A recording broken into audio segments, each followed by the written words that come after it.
Mirá, esto es muy claro. Es lamentable que esto suceda, primero y principal, lamentable. Si hubo alguien que le tocó el traste a la industria farmacéutica fue Ginés, con la ley de genérico y con los planes como este tipo del remediar.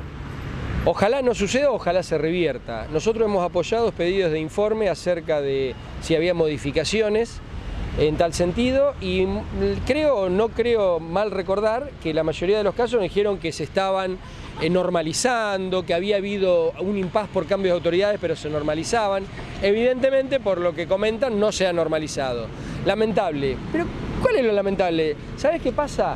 Esos pacientes, esos vecinos, ni siquiera llegan a la farmacia. Ni siquiera llegan a la farmacia. No es el ámbito donde puedan llegar a su medicación. Si es una vergüenza los precios de los medicamentos. En muchísimos casos los laboratorios son abusivos. Ahora yo pregunto, ¿alguien le preguntó a Roemers? Y perdonen que dé un nombre, como Roemers puede ser cualquier laboratorio, cualquiera. ¿Cómo saca sus costos? ¿Y cómo establece los precios? Porque, vecinos, la farmacia no establecemos los precios de los medicamentos, lo establecen los laboratorios productores. ¿Alguien le preguntó alguna vez? Yo no le quiero contar la costilla a nadie. ¿Pero alguien le preguntó cómo sacan los precios? ¿O con qué margen se siguen manejando? Entonces, dejémonos de joder. ¿Le ponemos el hombro todo? Estoy cansado de ver programas políticos donde todos tenemos que poner el hombro juntos. Acá te das vuelta y estás solo. No le ponés el hombro junto. Entonces, ¿qué me vienen a hablar de ponerle el hombro junto? Y de de Frente para la Victoria, de Cambiemos, ¿qué me vienen a hablar? Proponemos el baje los precios y parece que se rieran. No tienen ni idea de lo que le está pasando a la gente, porque esa gente, te repito, ni siquiera puede llegar a la farmacia, porque no tiene cobertura social y porque de hecho entonces no puede comprar un medicamento. Recuerdo cuando salió la ley de genérico, lo primero que hice, y no quiero hablar de uno, pero lo primero que hice en mi farmacia fue colocar las cajitas explicándole al paciente que podía pedir la sustitución, que eran reemplazos, que eran envases hospitalarios que se vendían, para poder listearlo, para poder de alguna manera bajar el costo en algunas líneas terapéuticas, porque tampoco hay de todos los medicamentos.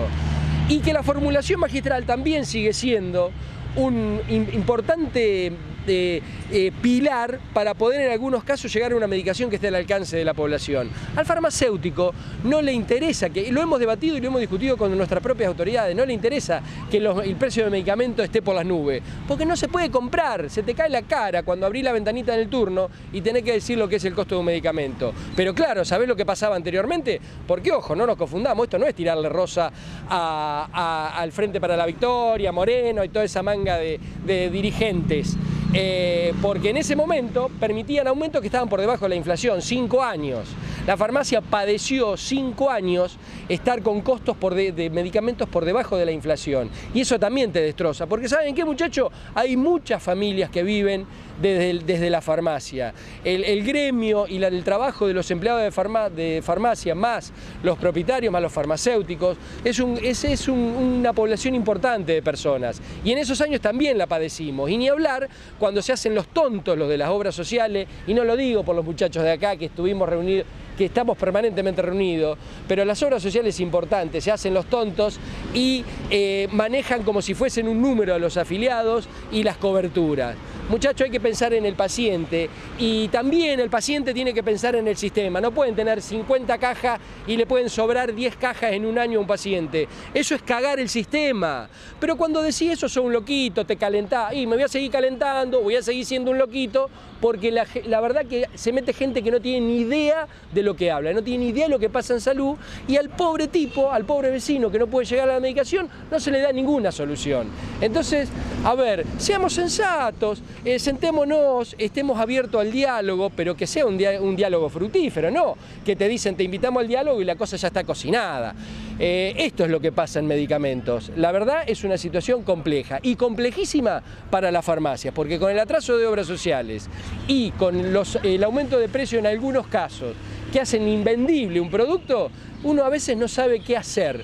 Por eso se empiezan, te digo, desde hace años ya, y en particular lo vivo personalmente, la estimulación de la sustitución, porque me avala la ley, el trabajo de charlar con el médico. Acá nadie es intocable, todos vamos al baño de la misma manera, hay que hablar con el médico por lo del paciente, y el médico también tiene que hablar con el farmacéutico a ver si el paciente llega, porque yo le puedo prescribir lo más lindo. Ahora, si no lo llega a comprar, ¿qué toman? ¿Qué se pone en su boquita?